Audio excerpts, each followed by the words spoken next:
Hello and welcome to the Next Gen Racing YouTube channel, proudly sponsored by Star Sports. And yes, it's the Aintree Grand National Festival. Jack's back, and look, what a weekend of sport we have. We have the Masters that's just recently started, the Grand National Festival that's obviously started, but we have the Australian Grand Prix and even a title decider between Liverpool and Manchester City. It really doesn't get better than this, Jack. Oh, I actually can't wait. As you say, I mean, you've listed all of them there. We've got the Masters to look forward to, some unbelievable Aintree action. I mean, on Thursday, we've been treated to, goodness me, that 4-year-old hurdle. I'm sure we'll have a brief chat about it, but everything that could have possibly happened did happen there. We've had a cracking Betway Bowl as well. Yeah, what a weekend in store.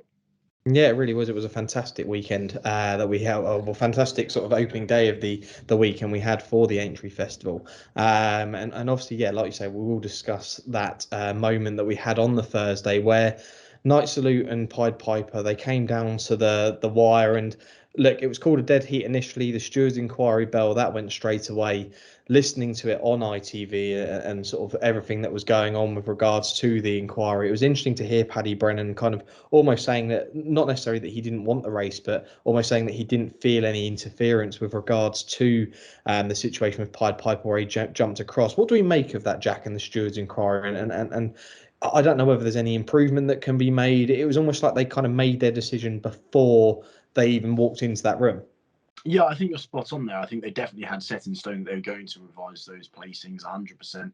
I think there clearly was interference at the last hurdle. My question would be, when is it that the kind of lines drawn where there isn't interference? I mean, if it's the last 100 yards, of course there's interference, but when is it when we go back to the second last hurdle, just before the last? It's all a bit. It was all a bit of kind of up in the air for myself. I don't really know why they were revised. Of course, it was interfered, but after Paddy Brennan's come out and said so clearly that it didn't affect him at all, and definitively that it didn't, I think it was kind of a bit of a surprise to actually see it overturned.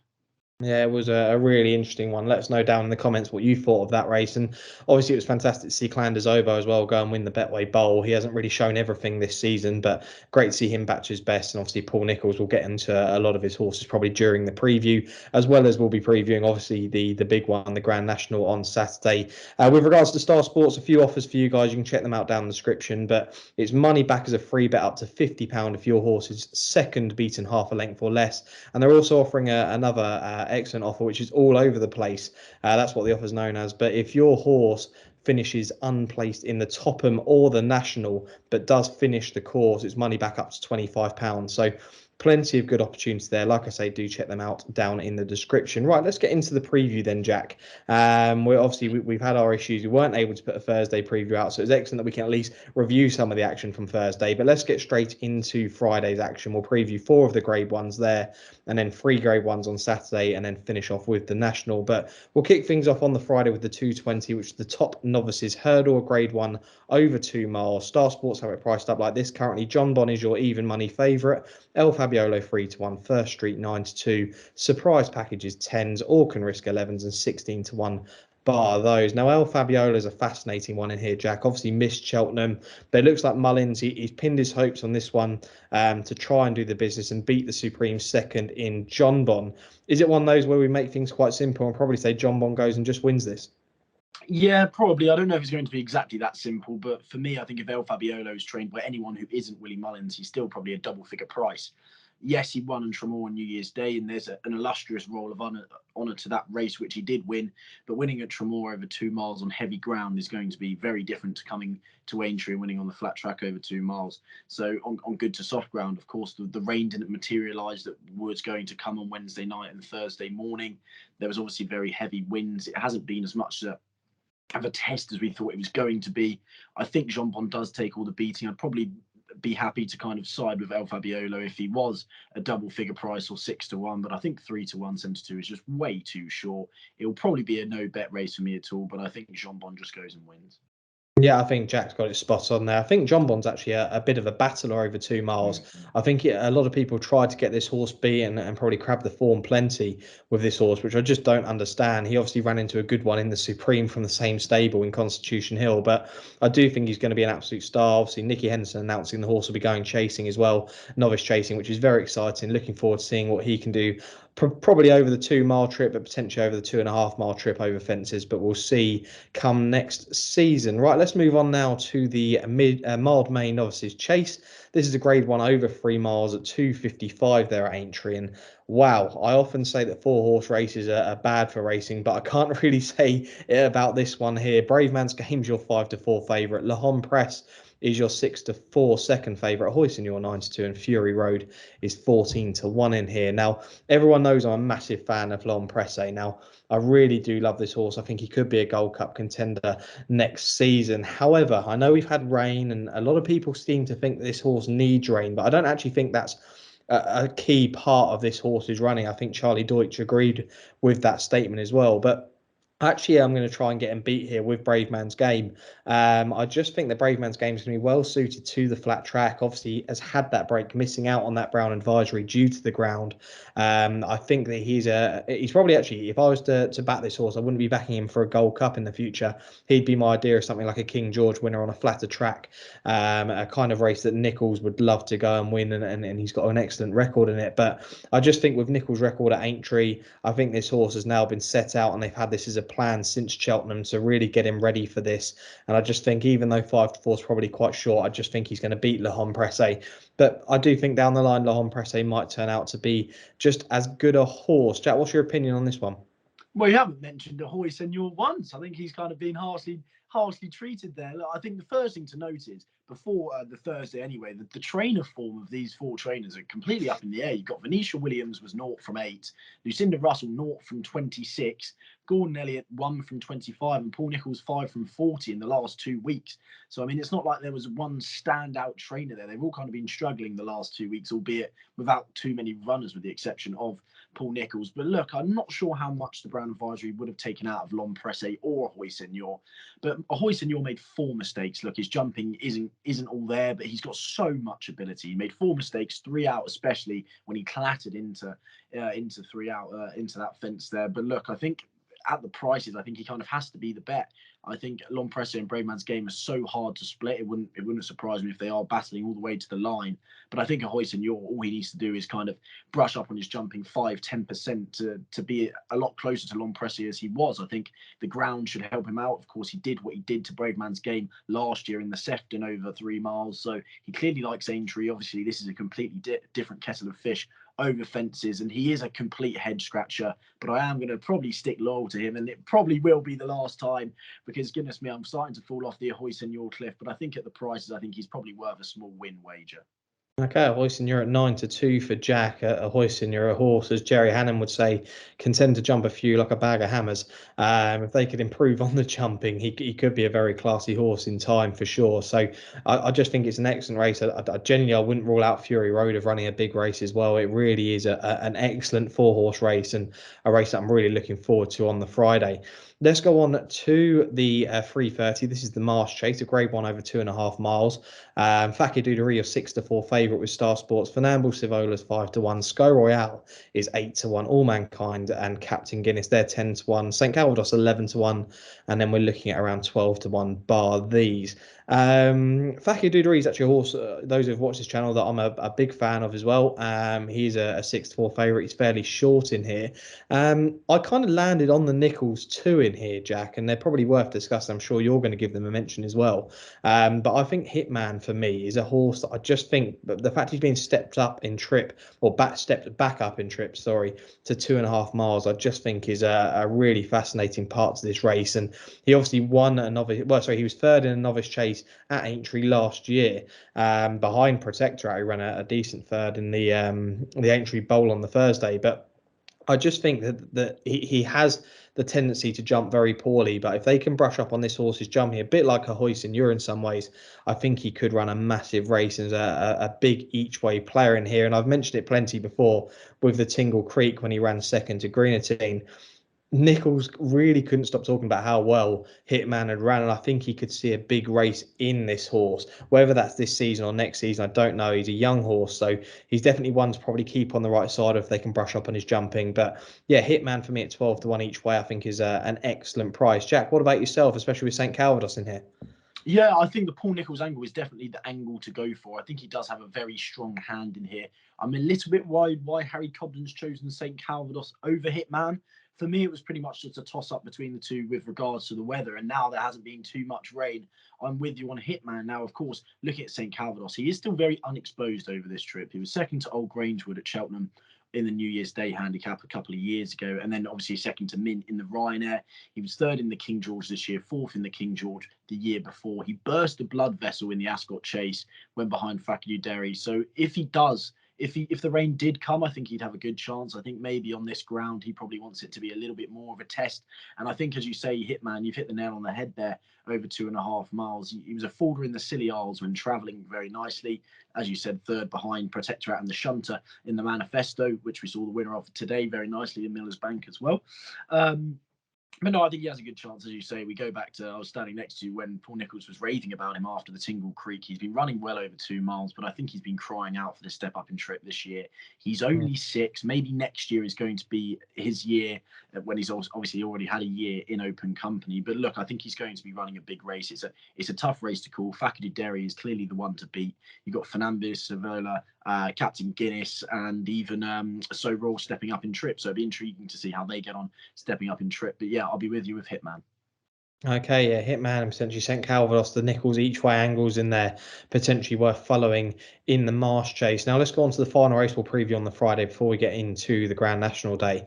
The 440 is the Cavani Menswear Sefton Novices Hurdle, a Grade 1 over the slightly extended 3 miles. And unfortunately, no Manella Crooner in here, obviously missed Cheltenham, won't be back in time for Aintree, which is a shame, but hopefully we see the best from this horse either this season, at the back end of the season, or next season. But he's definitely one to be on the right side with Manella Crooner. But the market looks like this currently. Banbridge, your Martin Pipe winner. I will mention the Martin Pipe, Jack.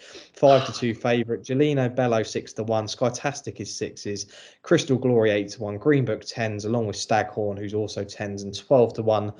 Bar these. I wouldn't say it's an excellent Grade 1, Jack, but look, it could be. It's fairly open looking, and hopefully we can try and find the winner. So who are you going to be with?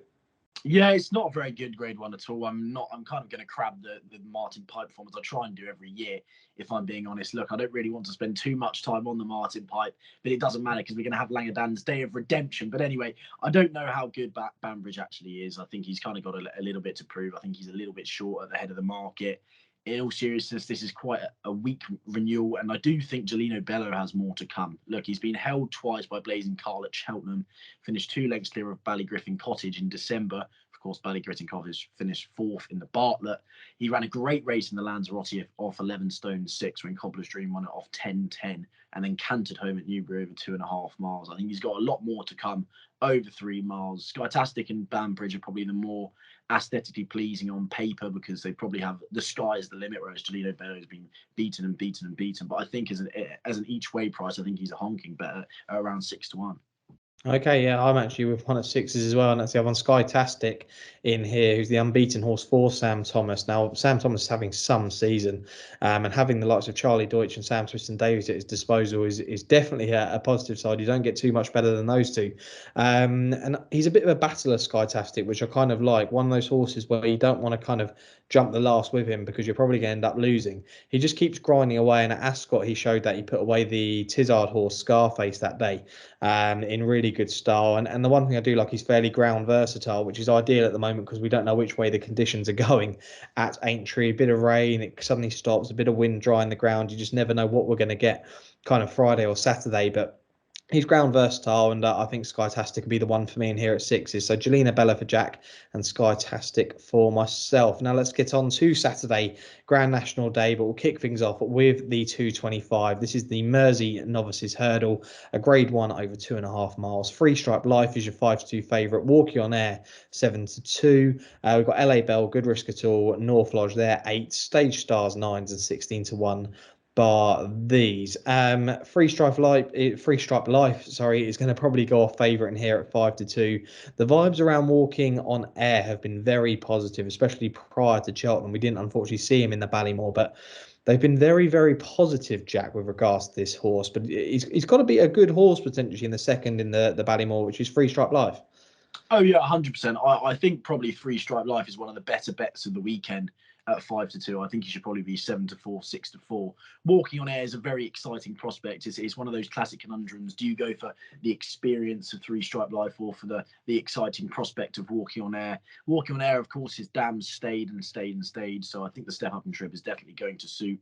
He was very impressive on debut, but to win a Grade 1 on your second run under third run under rules, second run over hurdles is a big task. Of course, Nicky Henderson did it with Constitution Hill, but Constitution Hill is the best novice hurdler we've seen in many a year. So I think if you're going to be comparing Walking on Air to Constitution Hill, I think you're probably going to only end up one side of the argument. And yes, he could take a big step forward. I think he's probably going to be. But on your second start to win a Grade 1 against kind of a seasoned novice in Three Stripe Life who's just been taking a step forward, looked to relish the step up in trip in the Ballymore last time out, was second to probably the second best novice hurdler in Britain and Ireland in Sir Gerhard in conditions which I don't really think suited. He was probably going to be third if Journey With Me had stayed on his feet, but I think that's a very good yardstick for this race. And if I'm being honest, I'd be very happy to see Walking on Air do him here, but I just think Three Stripe Life looks like the cracking bet here, just in case Walking on Air isn't quite what the hype is. Okay, yeah, 5-2 about Three Stripe Life, and Jack seems fairly confident on that one there. It's not a race that I've had a real strong opinion on. I haven't got a strong opinion on the next two actually, but I'm not going to be having a bet in this. Like Jack said, look, Walking on Air could be absolutely anything, but Three Stripe Life looks the form horse and the horse they've all got to beat. But the 5-2 favourite, Jack will be siding with their fair price with regards to Three Stripe Life, and hopefully Gordon Elliott and I think Davy Russell. Has Davy Russell got the ride?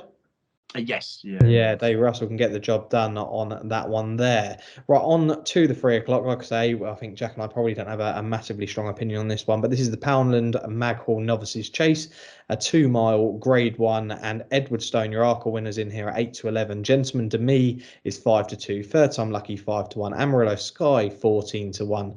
Mick Pastor for Pleasure and Fugitive all much bigger. I keep trying to get this horse beat, Jack, and I was so wrong. I've got to admit I was so wrong with regards to this horse, because even at Sandown when he won, I did say to you, I said there's no way that this horse is going to be top class, but he's proved me wrong, and he keeps on improving, and he's probably proved a lot of people wrong. But at that price of 8-11, he's not a horse I'm going to back, but he's a horse that I just think will probably go and win this. Yeah, 100%. Look, I think he was absolutely perfect in the Arkle. He travelled, he found plenty off the bridle, and it was great to see Tom Cannon get that Cheltenham Festival winner. 5 of the 7 Arkle winners who have tried to do this double have succeeded in this century, and I think he's probably going to make it 6 out of 8. I mean, as I said, his jumping I thought was absolutely impeccable. I think on the Tuesday we saw very good jumping displays from both him and Statler and Constitution Hill, even Honeysuckle to an extent. So I think that it was a very good Tuesday. I think he kind of was the icing on the cake for Britain, and I think he does go and win this here. Gentleman de May's been taking a step forward on his last 2 outings over fences, but look, this is a bigger task than winning a Grade 3 round Navan wherever it was that he won last time. I think Edwardstone probably goes and wins here. I'm not going to be having a bet, but hopefully we'll be able to sit back and enjoy another good jumping display. Yeah, completely agree with you. So Edwardstone potentially one, maybe for the multiples, but in my opinion, he's probably worth leaving alone in that one there. Now on to the 3:35, and this looks a cracker, doesn't it? This is the Liverpool hurdle, a 3 mile Grade 1 hurdle. Flooring Port is your 7-4 favourite. Time Hill is 11-4. Champ is 7-2. Ashdale Bob and Cider Burley 10-1 and 16-1, and bigger the rest. What a race this could be, Jack, potentially between the top 3 in here. And it may be an obvious question, but how do other jockeys get Flooring Porter beat? Yeah, we've been talking about this, haven't we? I think you just can't let him have it his own way out front. I mean, as we saw, he got beaten by Classical Dream. Yes, of course, stolen how many other lengths it was. You can say that all you want, but he was still beaten when he didn't go from the front.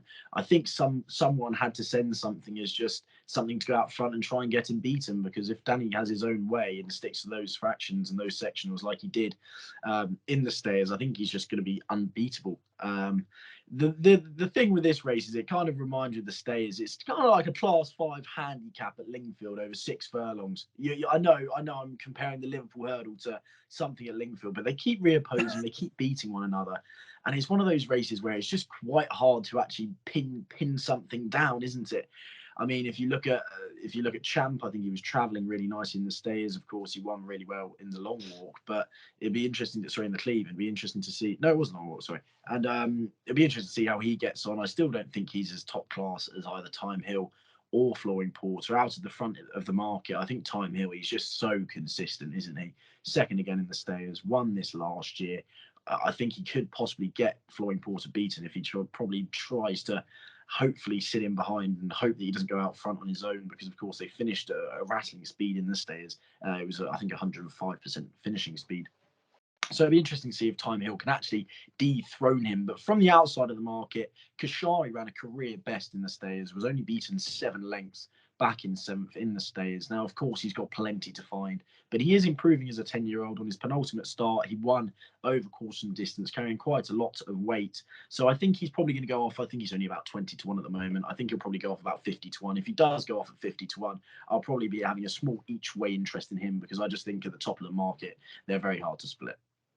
Yeah, potentially Kashari, a decent each way angle, a bigger price in there. It's probably another one where I probably won't be having a bet on, to be totally honest. I mean, I'm pinning all my hopes by the looks of things on the Saturday on the Grand National. But in regards to these top three, look, either of them could win this race. They really could. Flooring Porter, obviously the Stayers hurdle winner, and if getting out in front and settling, he goes 2-1 on in play, because that's the way he's going to win his race. With regards to Time Hill, obviously last year's winner, and I just think that he's been so consistent all season. I mean, you take that French run out of the question. He's looked like a really decent horse this year. And Champ, it's going to be fascinating actually seeing him back on a flatter track. I just think that actually might see him to better ability, although we have seen him perform at Cheltenham on a stiffer track. But yeah, a really interesting race, this one here, but a race that I'm probably going to be leaving alone and pinning my hopes, like I say, on the next race that we're going to be looking at. And that is the big one, the Grand National, the 5:15, 4.25 miles, 40 runners go to post for the world's most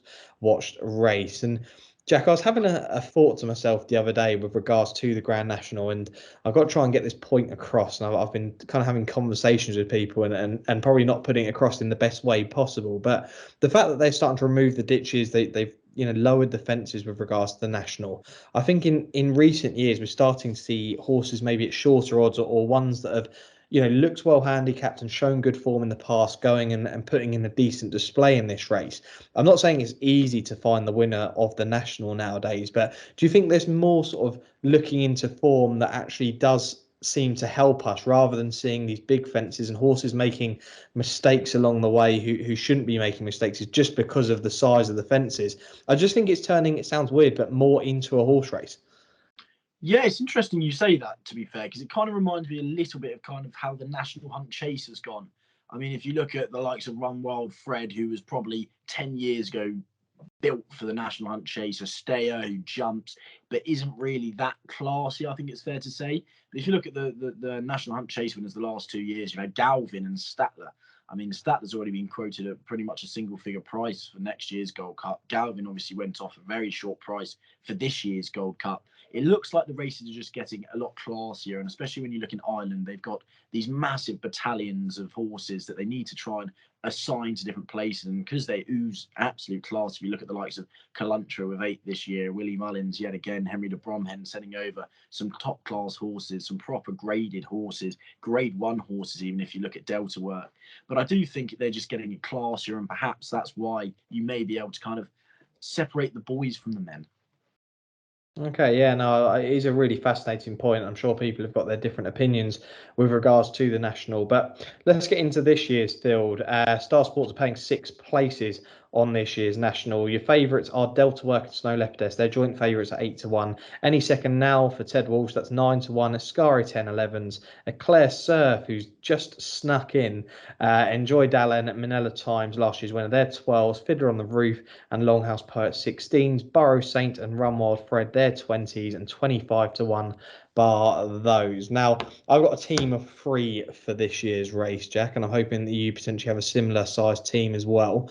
Let's go for your third best before we get into your top one. So a third best, I'll probably do it in order of odds, let's say. I think 2 for Gold. Look, of course, we've got a big question mark. Will 2 for Gold stay? He's been staying over 2 miles, 6 and 3 miles. This step up in trip is a huge question mark for him. But that win over 2 miles 6 at Lingfield when he beat Bristol Demine, Dashel Drasher on heavy ground. Lingfield was an absolute stamina test that day.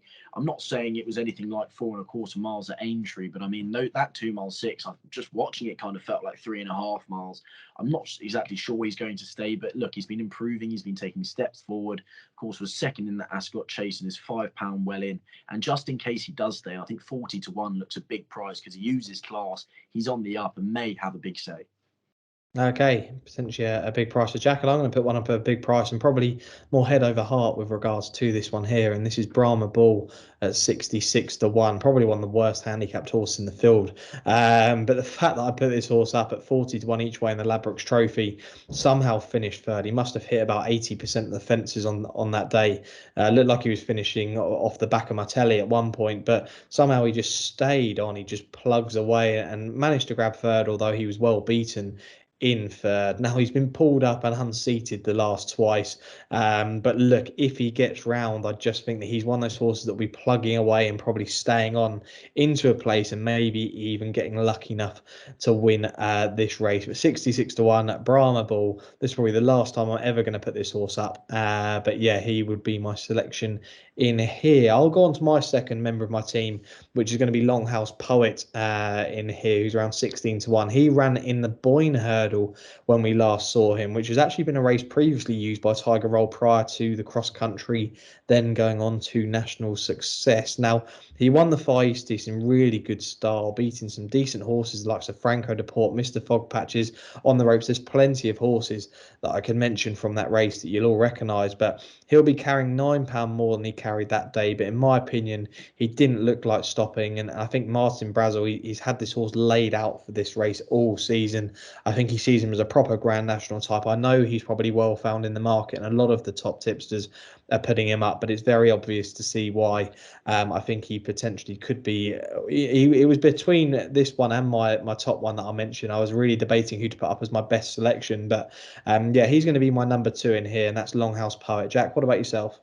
My number 2 is going to be, because I'd kick myself if he went and won this, it's going to be Delta Work. I know he's probably shorter than the other one, but he's 8-1 at the moment. And look, of course, he was going to be Gordon Elliott's Gold Cup horse this year. They realised he probably didn't have the class. Jack Kennedy's absolutely in love with Delta Work, it's fair to say. I mean, he still had plenty of class when he beat Tiger Roll. He's still off a good mark. I know he has to carry second top weight behind Manila Times. It will be by no means an easy task whatsoever. But look, I think he's the classiest in the race, classier than Manila Times. And if he does still have plenty of that ability that we saw at Cheltenham, I think he's definitely the one to beat at 8-1. Yeah, I mean, he's going to be my numero uno for the race. He is short for a Grand National. He's 8-1, but look, I think he's potentially a win bet in here. You know, Gordon Elliott's had a good record with cross country runners going into the National. Obviously, this horse spoiled the Tiger Roll party the last day, but Jack Kennedy, like Jack said, has always had a high expectation of this horse and thought a lot of him. They probably thought he was a proper Gold Cup horse at one stage, but look, I just think that if this horse, if he takes to it like Tiger Roll has in the past, he's probably going to be very tough to beat. Interesting to hear Ted Walsh's quote say the winner of the National will be the one that finishes ahead of Delta Work. So I think they all see him as the horse to beat in here. And yeah, he will be my number 1 selection for the National. Jack, what about yourself? Your number 1 for this year's Grand National? Well, I was umming and ahhing, but Eclair Surf has snuck in at 39th in the weights. I don't know how they've managed to do it. Now, Caribbean Boy has been pulled out, but look, I mean, he's clearly well in. He pushed Wing My Wings all the way to the line at Newcastle. We saw what Wing My Wings did in the Scottish National. There's no question marks whether they're going to stay. I think Emma Lavelle has an absolutely cracking chance. If Eclair Surf's trained by Gordon, Paul Nicholls, Willie Mullins, and Nicky Henderson, I think he's probably vying for favouritism. Look, I think 12-1 is a double figure price, and hopefully he'll be there or thereabouts come the finish. Yeah, Claire Surf, a really fascinating one. Probably, I think, around 33, only a week or so ago. And again, when sort of finding out the horse was close to getting in, I think the horse again was probably well found in the market. But makers taking no risk with that one. I probably should, Jack, with regards to other sport, and like I said at the start of the preview, there's plenty of decent action going on. Is get your Masters selection. I know we're partway through the Thursday, the opening day, but it's probably worth getting the one that you've been on from the start, because I've been on Will Zalatoris at 25-1. Who was your sort of main selection for the Masters this year? It's got to be Justin Thomas. I think he really does deserve this green jacket. He's got bones on the bag. He's been having practice rounds with Tiger. I think the last 3 Masters, he's been in the top 3 strokes gained approach on his approach game anyway. So hopefully JT will be able to put on the green jacket. Perfect. Right, now let's get into our naps and next best for the Friday and Saturday. Obviously, it might come from the races we preview. It might come from something else. My next best is going to be. It was actually, I'll be totally honest, I'm not one to lie, but I was going to put up Conflated to win, which would have been on my Thursday preview. But look, that didn't go quite to plan. However, I now get a second chance. Luckily, the video corrupted slightly, but I'm going to go with Hitman each way. I'm probably going to regret doing this, but I do think that he's a right player for the Nichols team. Bryony obviously takes the ride, but yeah, Hitman each way will be my next best this week. Jack, your next best for the Aintree Festival? Emma Lavelle is going to have the Grand National winner, and Claire Surf is going to be my next best for the Grand National at 12-1.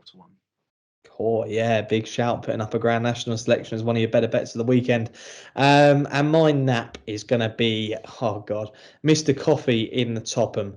Give him I tell up, you what, Sam. Give him up. Give him no, up. I'm not going to give him up. I never will. This is a great chance to utilise that all over the place offer from Star Sports, where if your horse finishes unplaced but does actually finish the race, you'll get 20 up to £25 back. But look, he was jumping so well at Cheltenham, bar the last 2. He just looked like he fluffed his lines big time as he came into the home straight. I'm pretty sure he went odds on with the exchanges at some point during that race. I was screaming at home, but it didn't quite happen for me. He's only up £4. I just think that this trip potentially again could be ideal for him. Again, he's favourite, but he's an 8-1 favourite currently with Star Sports. I just think that he's potentially a decent each way nap for myself. And Jack, I could probably read out your nap for you. I probably could just literally not let you speak for the rest of this preview and do an outro. But look, I will let you put this horse up. Go on. It's going to be Langerdan's Day of Redemption. Friday is Langerdan's Day of Redemption, ladies and gents. He's going to repay us for the months of pain that I've had to put up with Langerdan at big prices. He's only 3-1 now, but look, he's got a little bit to find, I reckon, with Cobbler's Dream. But just all I want is for him to have a run. I just want a little bit of justice of him actually to cross the line. If he gets beaten in 4th or 5th, I'll happily hang my head up and say, there we go, he was not good enough. But at Cheltenham, he may have been up against an Irish good thing. There's no Irish good thing here at Aintree, I don't think. So hopefully, maybe it was part of the master plan of Dan that he wanted to be brought down so he could land this at Aintree. It's the opener on Friday, and we want some Langerdan redemption. There you go, Langerdan in the opening race on the Friday. Again, look, he's going to be short, but he's got a right. If you fancied him for the Martin Pipe, then you've got to fancy him again here. Simple as that. Right now, we will actually be back with you guys on Tuesday. We're not often back with a midweek video, but we're going to be back on Tuesday with a flat anti-post video where once Aintree's done, I think the flat season really sort of kicks into gear, which is exciting. Plenty to look forward to moving forward. As always, thanks for all the support with the channel. We're flying at the moment. Subscribe if you haven't already. Do check Star Sports out down in the description if you are having a bet.